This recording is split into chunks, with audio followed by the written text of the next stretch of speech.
Greetings and welcome to Smartwatch Ticks. We're a YouTube channel on the web at smartwatchticks.com. We have an unboxing today of a DTNo.1 DT78. I know you've been seeing a lot of these. We closed out 2019 with the DT08 and we're opening with a DT78. This is their latest flagship smartwatch. A lot of people have been asking for it, and here it is. So what's it got? Well, it's a minimalistic aesthetic watch. That's how they describe it. Somebody got a hold of a thesaurus over there. It's a basic smartwatch with removable bands and a good low price. In terms of specs, which I'll get to in a minute, here's the list from Banggood. I always put these together so I won't forget. Also check the show notes for a discount price. The first one is the actual DTNo.1 AliExpress store, and Banggood also has this one for us as well. When we look at the specs, we see that we've got standard watch. We've got the step count, fitness tracker, sleep tracking, message reminder. By the way, you can see all your messages on this one, call reminder, but you can't really talk and use it as a phone on your wrist. You got push messaging, heart rate, blood pressure, all of those kind of things. A bunch of different languages supported. Little bit of memory, little bit of power, should get you through a few days. Life waterproof, which I guess means you could kind of get it splashed. I think they're talking a high IP67 or 68 on this one. 240 by 240, 1.3 inch screen. And this is kind of fun. I haven't seen this before. Here's your overall measurements. We've seen that. But look at this. It tells you, given the hole placement on the bands, your minimum and maximum diameter wrist that it'll fit comfortably. So measure the circumference of your wrist and see if it's between 34 and 58 millimeters, and you're good to go. Let's unbox it. It floats in here in a little cardboard insert with the watch sitting right in the middle of it. You can bring it out, and you have the actual watch module itself, and this is really attractive. Got some plastic covers over it, one on the back and one on the front. You want to make sure you take those off. I'll just stick it on here for now. Charging ports, and of course, where you'd attach the bands. Then, when you open up here, you have the 2-pin charging connector, which looks like this, and it operates simply by magnetically coupling it to the watch. Good solid connection, standard type of a USB connector. And you have the color of bands. You may have noticed on the box there was a green dot. So I got the ones in green for a change. We haven't seen these. I'll put them on in a minute. And then the little bitty smartwatch manual with a lot of very small printing. So I'll run you through this and you can freeze frame it if you like to. We're of course going to go through it on our own. It uses the WearFit 2.0 app for tethering. And we've covered that before as well. So we're not going to spend time on the app. We're just, quick review, just going to take a look at the device itself for you. Here's some of the icons and some of the things that the app will do. And then this side is all in Chinese. All right. Well, let's take this cover off.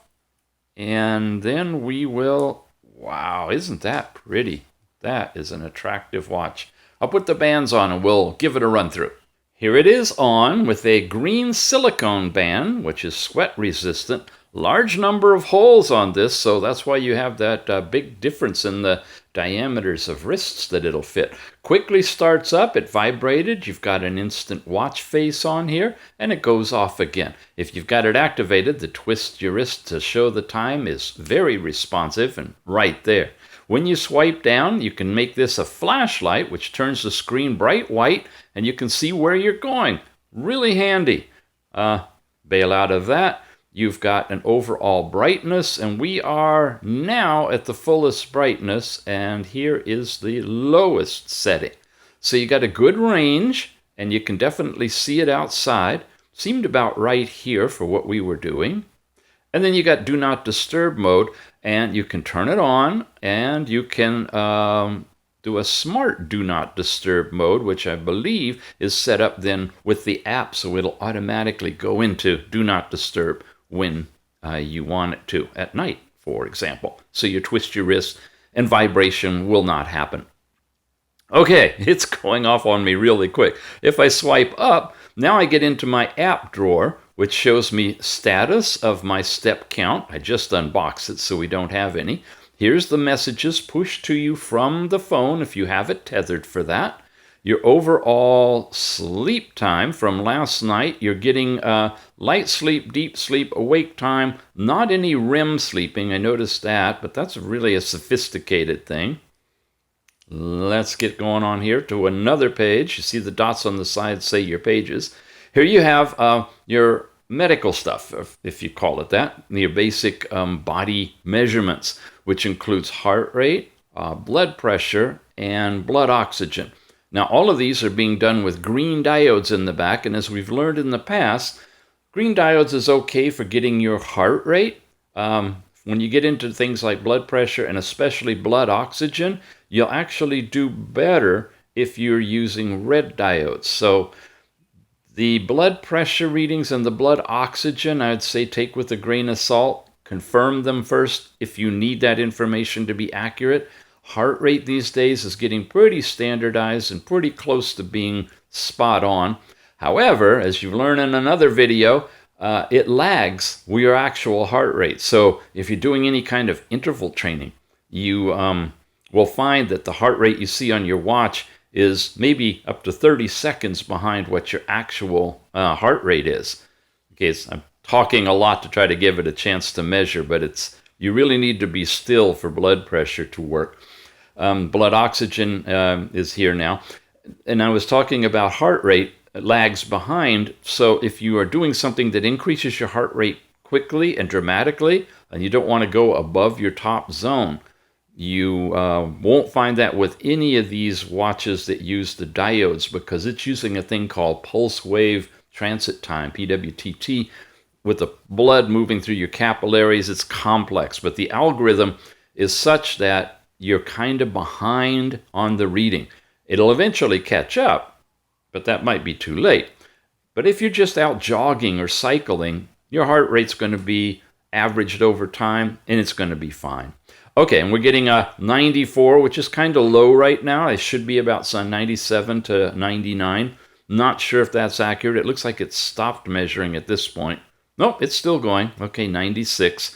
And again, using the green diodes, it's not quite as responsive or accurate, most likely, as it would be with the red diodes. But it's a $20-some-odd, $25 watch, so you're kind of getting a balance there.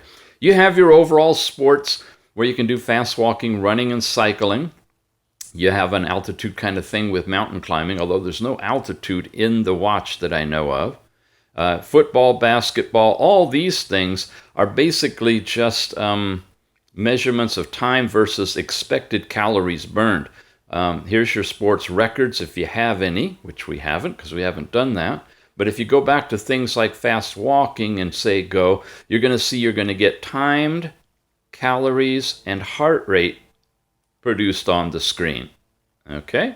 And then you can bail out of this and come back out to the very beginning. Cycling would be the same basic way: time, calories burned or consumption, and heart rate. And we're not getting distance traveled or anything on it other than this basic stuff, because there's no GPS in here. And of course, tied to a pedometer, it really wouldn't make sense because you're not moving up and down to get distance from cycling. So again, all of these are just kind of a calorie thing. You have the ability to shake the watch to activate the camera as a remote camera when you're tethered to your phone. Same thing with music control. That's for music that's playing on your phone. You can turn it, stop and start it. You have the raise to wake, which is currently on. That's what we've seen, and it was quite responsive. You have a basic timer a countdown timer for 1, 3, 5, 10, and then you can add your own increment. And screen time, how long? Thank goodness I can change it. I'm going up to a maximum of 15 seconds, that when you are in it like we are right now, it'll stay on for 15 seconds before turning off. You have a stopwatch feature, simple but nice large digits down to 1/100th of a second. You don't have split time capability though, but you can pause it. Find your phone when you're tethered, and overall settings tells you about the watch, what version it is, and you can factory reset or, of course, power down from right here. And that's it. That loops us around back to the beginning again, right? Okay, then we went this way. We get any new messages that have been pushed to the watch from your phone. You can read them right there. You can't reply to them, though. And go this way, and you're automatically into heart rate. So you can take a quick heart rate, and that's it. It cycles back and forth that way, and that way, and that way. And if I go up, I can't go any further. And this way loops through all of the pages that you have stuff on. Finally, buttons. On-off button is here.